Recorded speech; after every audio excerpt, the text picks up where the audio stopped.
लोग समझते हैं कि फ्लैट खरीदना फिनिश लाइन है, असली गेम से बात शुरू होती है। ग्रेटर नोएडा भी सुपर टेक इको विलेज बन के लगभग 500 रेजिडेंट प्रोटेस्ट पर उतरा है।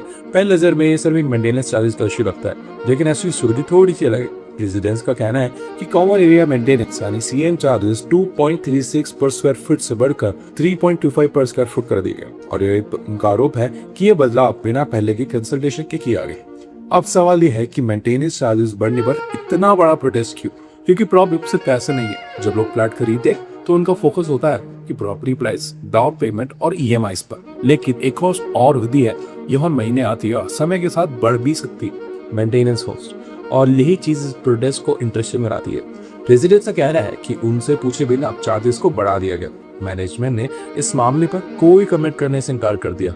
लेकिन ये भी ध्यान देने वाली बात है कि इसी तरह की मेंटेनेंस चार्जेस डिस्प्यूट दूसरी सोसाइटीज में भी सामने आए हैं। यहाँ एक लेयर और है, ये कहानी सिर्फ मेंटेनेंस चार्जेस की नहीं है, ये ओनरशिप और कंट्रोल की कहानी है। बहुत लोग मानते हैं कि फ्लैट खरीदने के बाद सारे इंपॉर्टेंट डिसीजंस पर उनका इन्फ्लुएंस होगा, लेकिन जब मंथली एक्सपेंसेस को लेकर डिसएग्रीमेंट होता है तब रेजिडेंट्स और मैनेजमेंट के बीच एक ट्रस्ट इशू सामने आ जाता है।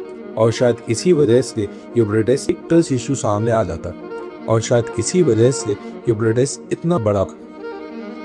आगे चलकर अपार्टमेंट बायर सिर्फ लोकेशन और फ्लैट प्राइसेस नहीं बल्कि मेंटेनेंस स्ट्रक्चर और गवर्नेंस को भी इंपॉर्टेंस दे सकते हैं, क्योंकि घर की असली कॉस्ट से उसकी प्राइस नहीं होती। कभी कभी सबसे इंपॉर्टेंट खर्चे वो होते हैं जो आप घर खरीदने के बाद देना शुरू करते हैं। ऐसे ही रियल एस्टेट अपडेट्स के लिए अभी फॉलो करें।